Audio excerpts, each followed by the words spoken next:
กิจ SME แต่ตัวนั้นพวกจุดรัฐวิสาหกิจแต่เขาเป็นแรงขึ้นขั้นมันคือมันเป็น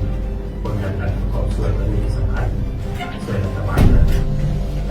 แต่ว่าเหตุใดเรื่องการนั้นจะเข้าไปถึงจุดประสงค์เป้าหมายที่ตั้งใจแท้และจุดสำคัญจุดหนึ่งก็ในเรื่องการประชาสัมพันธ์ช่วยพวกเราสำนักงานการนิเวศของพวกเราในการส่วนที่ตื่น